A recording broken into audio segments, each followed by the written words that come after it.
Celebration is that activity of acknowledging accomplishment and achievement of success. Last week I began with telling stories by the campfire and how we've done that for generations and generations, and way back in the day how people would gather around at night regaling each other with the successes of their day. Men would talk about, share tales about the hunt, and women would compare notes about where to get the best herbs or the best berries. And I think those stories are still going on today, although we are not as clearly defined by our gender roles. Because I have heard men talk about where to get the best produce in Wilmington. And I have heard women share stories of going fishing and saying, I caught a fish this big. But in all seriousness, we do continue to share stories of our successes. We have milestone occurrences in our lives. We have moments where we have a greater realization of our oneness with God. We have times where we recognize that we've had a restoration and a healing in our bodies. Babies are born and beloveds die. All of these stories of success help define who we are and where we are and what we do in the world. Ralph Waldo Emerson was a transcendentalist writer who, a New Thought, has adopted. Charles and Myrtle Fillmore, our co-founders, have read him extensively, and he defines success this way: to laugh often and much, to win the respect of intelligent people and the affection of children, to earn the appreciation of honest critics and endure the betrayal of false friends, to appreciate beauty, to find the best in others, to leave the world a bit better, whether by a healthy child, a garden patch, or a redeemed social condition, to know even one life is breathed easier because you have lived. This is to have succeeded. Religious science founder Ernest Holmes said, in order to experience success, you must have thoughts of success. And I say, in order to experience success, we must plant seed thoughts of success. We must cultivate that consciousness of positivity. We have actually cultivated a consciousness of positivity because we're here. We're here, we've succeeded enough that we're actually present. We're here at Unity of Wilmington. You're here, I'm here, our paths have intersected at Unity. Unity as a movement, as a way of life, is a positive path for spiritual living. So here we are. And I'm acknowledging your consciousness of positivity. And you're saying, you don't know the life I've had. And you know, you're right. I don't know the life you've had. Maybe it's been conscious success. Maybe it's been unconscious success. I don't know that. But what I do know is that there's been enough positivity for you to show up here this morning. Let me ask you this. Think about the last 7 days, the last week. Can you name one success you've had? And was it easy to think of that success? Let me ask you another question. In the last 7 days, in the last week, can you think of one mistake you made?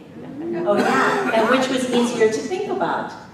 Oh yeah. Jack Canfield writes about how we are actually programmed to recall our failures more readily and more steadily than our victories. There was almost always more emotional intensity around your errors, mistakes, and failures than there was around your successes. Because the brain more easily remembers events that were accompanied by strong emotions, most people underestimate and underappreciate the number of successes they've had in relation to the number of failures they've had. The sad truth, and I'm personally not so sure this is a sad truth, but he says, the sad truth is that we all have many more victories than failures. So in order to help us recognize and remember the victories we've had, he has an exercise, and I put it in your bulletin because, you know, this way you might be inspired to actually do it. Making things easier, you might actually make it happen. But basically what he says is take a piece of paper, fold it into thirds, and then take your age and divide it by 3. I'm 58, so I had to use a calculator. But, you know, if you're 60, it's really easy. So put your 3 age groups at the top of those columns. And for me, I'm looking at ages 0 through 19, 20 to 39, and 40 to 58. And then you list 3 successes you had in that era. My successes are, I had my first television appearance as an actress when I was in the 5th grade. I got my driver's license when I was 15. I graduated from Punahou High School. It's a prestigious college prep school, one of the best in the nation. My classmate was Steve Case, who founded AOL.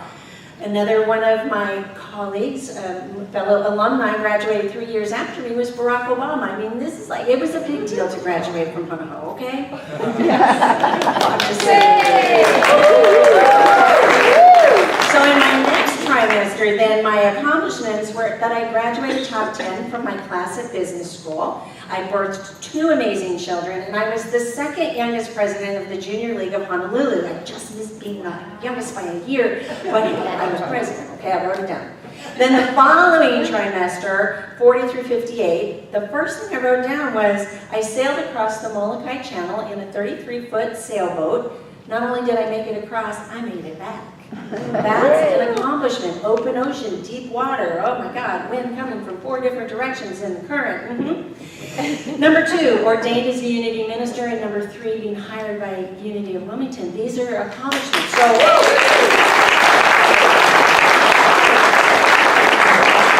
it's in your bulletin. If you didn't get one, there are extras at the door.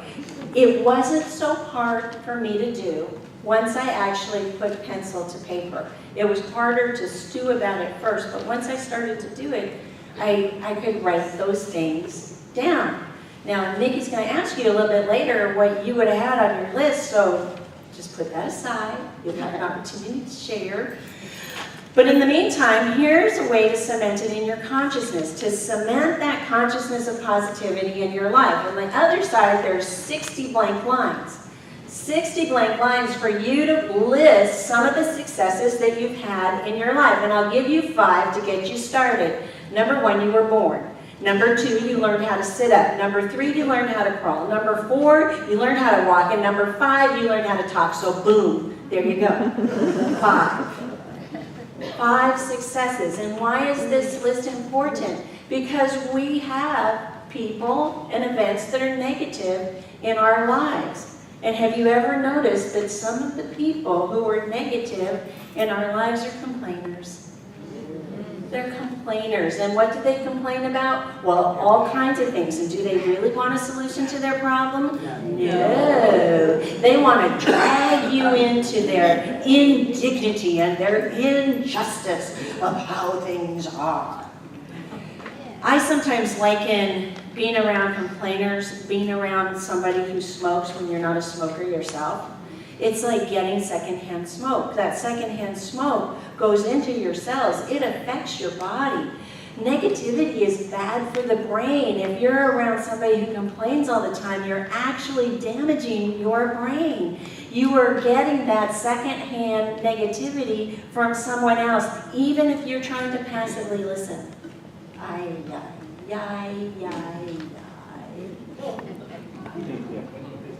One of the greatest success stories in the Bible is probably not one that comes first to your mind, but it might come first to your mind. Let me just swing right past the worksheet because we already did that. Seeds of celebration. This is the story of Nehemiah. Nehemiah has a whole book about himself in the Hebrew scriptures, and his story, which is told about his exploits in the 5th century BCE, is about coming back from exile. The Jews had been exiled by the Babylonians, and it's about coming back to Jerusalem and rebuilding the city, rebuilding the walls, rebuilding and fortifying all of the things that had fallen down due to neglect. So Nehemiah comes into Jerusalem, and not only does he make an accurate assessment and prioritized list of everything that needs to be done, he marshals resources for it to happen. And he organizes the workers, and he organizes the food for the workers. And then he gets up on that wall, and he doesn't come down until the construction is complete. Now, I think metaphysically that's one of the jewels of the story, because he, in consciousness, was willing to hold the high watch. There were all kinds of people who were coming to him and complaining. They had grievances. He was supposed to be the governor. The governor's supposed to listen to the people. But he was unwilling to stoop in consciousness to their negativity. He stayed up there. He kept the high watch. And if you just apply that to your own life, is that always easy to do? No. Sometimes we need to have mental tricks, or in spiritual communities, we call them spiritual tools, to help us and support us in the presence of negativity. I know some of you play golf, and some of you really like golf, and some of us don't like it so much, but I got a golf story for you today. And the golf story is this. There was a golfer named Seve Ballesteros.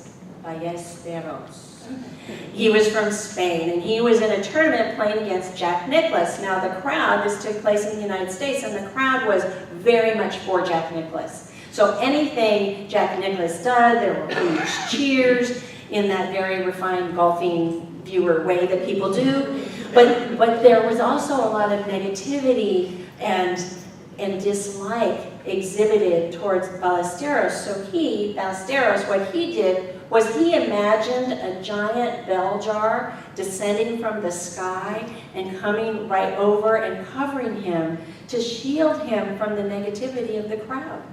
And he was able to play quite successfully that way. Major League Baseball pitchers know this trick too, this spiritual tool. They sometimes, when they go out to the mound, they're getting ready to pitch, you'll be watching the game and you'll see their mouth move and it says, "Shields on." Shields on. It works.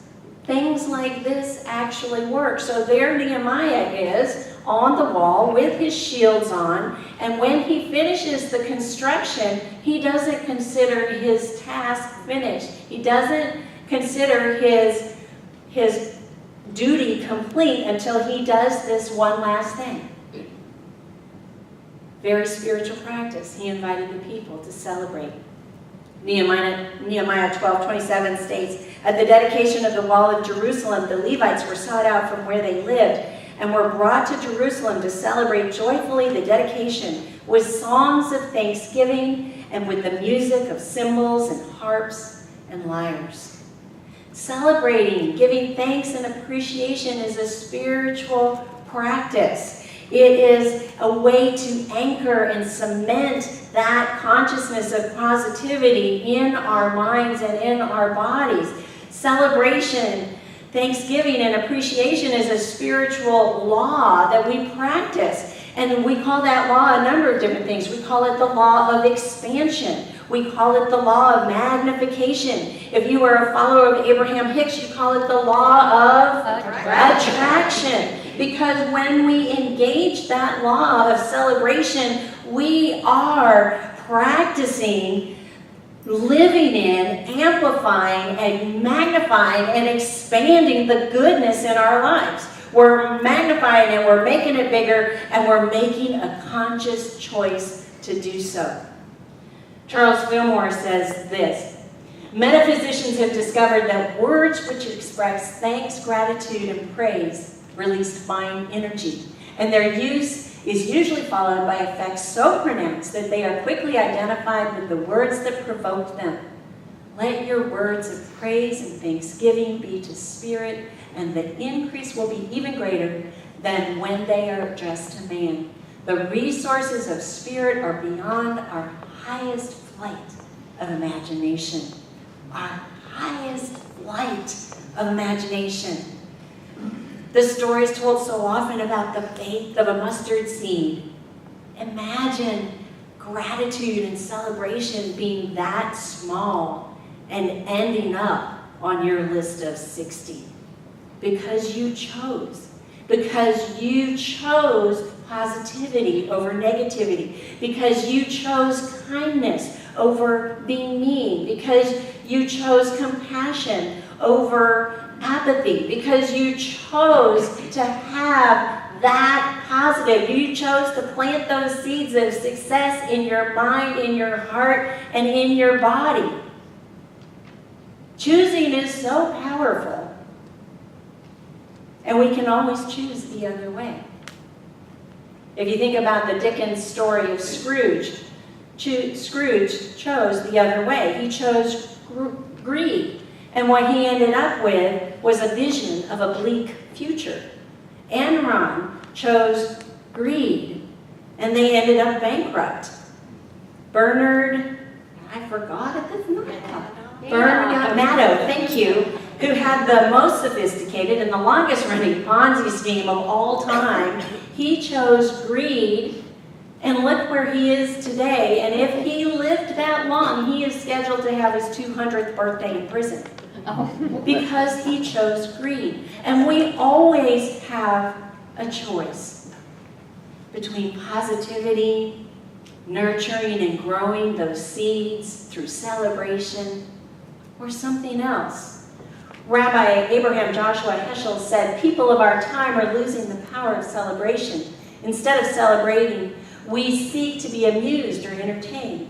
Celebration is an active state, an act of expressing reverence or appreciation. To be entertained is a passive state. It is to receive pleasure afforded by an amusing act or a spectacle. Celebration is a confrontation, giving attention to the transcendent meaning of one's actions. And I believe, folks, that's why we're here today. The intersection of our lives, the consciousness of positivity that we've been holding, is so we can continue to have transcendent experiences. Celebration is an energy that we can generate and emote. It's an energy we can choose. It's an energy we can play with. It's an energy we can commit to. It's an energy that we can adopt as a way of life. And what it takes is surrendering to the love of God, surrendering to the light and the peace of God, aligning our minds so that our imagination has no bounds in flight. Let's sing our way into meditation now.